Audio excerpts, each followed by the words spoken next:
The hotel manager didn't just deny him service, she denied him humanity. In front of a lobby full of wealthy guests, she slammed the menu shut and said, "People like you don't stay here. Go wait outside where you belong." Laughter followed. Security closed in. Phones recorded his humiliation like breaking news. He didn't raise his voice. He didn't argue. He simply glanced at the clock, 10 minutes before the board meeting he was about to lead, because the woman trying to throw him out of her hotel was about to learn the truth. He owns every brick of the building she stands in. The lobby of the Monarch Grand was designed to make ordinary people feel small. Marble pillars reaching the ceiling, gold-trimmed chandeliers reflecting wealth like a spotlight on power. It was a place where the elite expected the world to bow. Today, they expected Marcus Reed to bow too. He approached the front desk with a calm posture and a room key already in hand. "I'd like to order room service," he said politely. The manager, Linda Walker, didn't bother hiding her disgust. "We don't take orders from non-guests." Marcus showed his keycard. "Penthouse suite, under Marcus Reed." Linda eyed the card as if it were stolen. "And how did you get this?" Marcus remained composed. "I checked in, like everyone else." Linda scoffed and shut the room service menu beside him with a snap.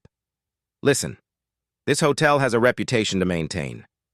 People like you make guests uncomfortable." Phones quietly lifted across the lobby. Guests leaned in, entertained by the humiliation. Marcus spoke evenly. "I'm a paying customer. I'd simply like dinner delivered to my room." Linda leaned forward, voice cold. "You want service? Prove you can afford it."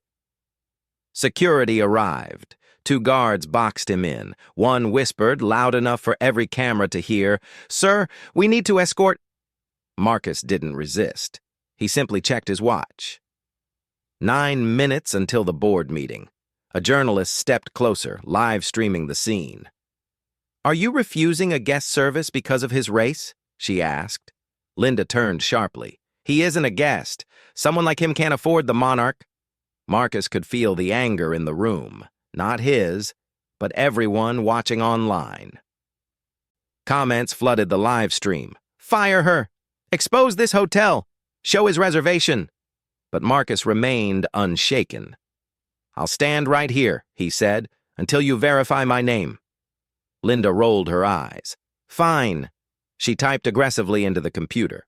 Her face shifted when the reservation appeared. Marcus Reed, Owner Circle Access, Executive Authorization, but instead of apologizing, she yanked the keyboard away. "This system is glitching. He's lying." Marcus didn't speak. He simply tapped his phone once. The elevator dinged open.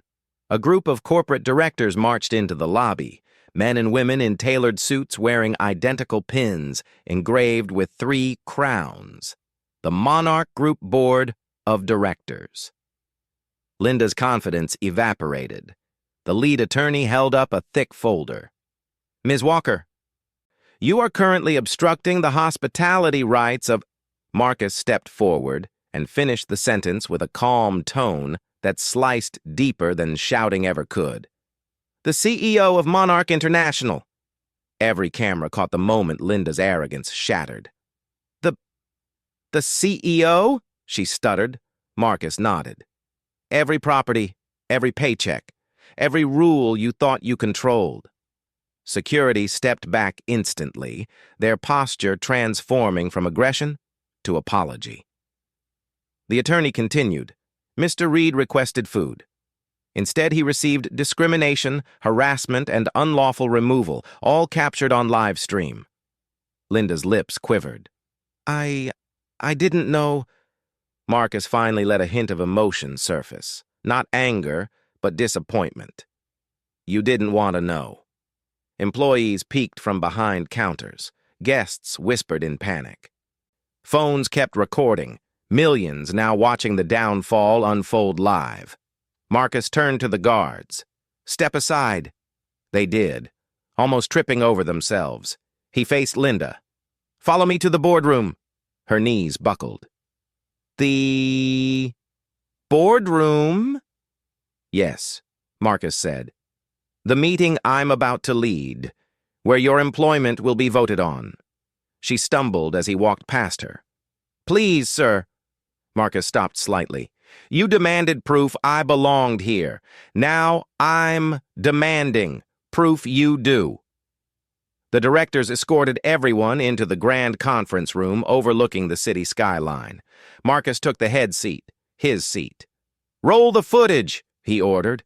On the giant screen, every insult, every denial, every expression of superiority played for the entire executive committee. Linda watched her career crumble in real time. "This lobby is the first test of our values," Marcus said, "and today we failed spectacularly." He pressed a button. Termination vote-initiated hands rose around the table without hesitation. Linda collapsed into a chair, powerless. Marcus addressed the live stream audience beyond the glass walls. "To everyone watching, discrimination is not a misunderstanding. It is a choice, and choices have consequences." He turned back to Linda, voice low but deadly clear. "You tried to throw me out of a hotel I built. Now I'm throwing out the behavior that poisons it." Security approached her, not as her ally this time, but as her escort. Linda sobbed. "I need this job." Marcus stood slowly. "Then you should have respected the job." The guards took her away, past staff who finally felt seen, past guests who learned humility, past cameras capturing justice. Marcus Reed walked through the lobby as employees and guests applauded. Not because he was CEO, because he proved dignity is a non-negotiable policy. Outside, the city lights flickered like celebration fireworks. He checked his phone. 8 minutes early. If that moment of power hit you hard, let your voice be heard. Comment. Respect first if you believe dignity should never be questioned. Hit like if you'd have stood with him in that lobby. Subscribe for more true victories where arrogance collapses and justice arrives without warning.